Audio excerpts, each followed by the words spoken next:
October target করে স্থানীয় সরকার নির্বাচনের প্রস্তুতি নিচ্ছে নির্বাচন কমিশন। নির্বাচনের প্রস্তুতির পাশাপাশি আইন সংশোধনের উদ্যোগ নিয়েছে নির্বাচন কমিশন। সুপারিশ করা নতুন আইনে স্থানীয় সরকার নির্বাচনে রাজনৈতিক দলের প্রতীক ব্যবহারের বিধান বাতিলের প্রস্তাব করা হয়েছে। ইউনিয়ন পরিষদ, উপজেলা, পৌরসভা ও সিটি কর্পোরেশন নির্বাচনে প্রার্থীরা দলীয় প্রতীকের পরিবর্তে নির্দলীয়ভাবে অংশ নেবেন। কমিশনের মতে এতে স্থানীয় সরকার নির্বাচন আরও প্রতিদ্বন্দ্বিপূর্ণ ও অংশগ্রহণমূলক হবে। আইন সংশোধনের সুপারিশে আদালতে পর্যবেক্ষণও গুরুত্ব পেয়েছে।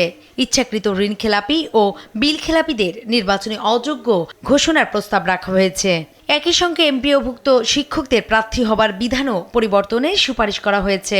এছাড়া নির্বাচনে আইন শৃঙ্খলা রক্ষায় সশস্ত্র বাহিনীকে আইনি সংজ্ঞায় অন্তর্ভুক্ত করার প্রস্তাবও রয়েছে।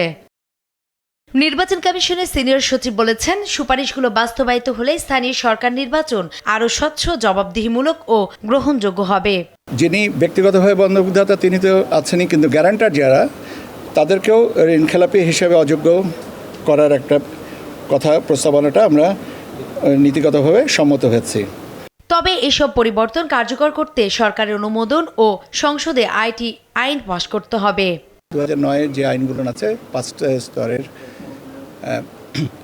সিটি কর্পোরেশন, উপজেলা, ইউনিয়ন, পৌরসভা এবং জেলা পরিষদ, এই আইনগুলোর ভিতরে আমাদের কমিশনের বিবেচনায় যে সমস্ত জায়গায় কিছু কিছু মনে হয়েছে যে স্ট্রিমলাইন করার দরকার, আমরা সেইগুলো নিয়ে আলোচনা করেছি। এদিকে অক্টোবরে নির্বাচন আয়োজনের লক্ষ্য ধরলেও বন্যাসহ সার্বিক পরিস্থিতি বিবেচনা করে সময়মতো সিদ্ধান্ত নেওয়ার কথা বলছে নির্বাচন কমিশন।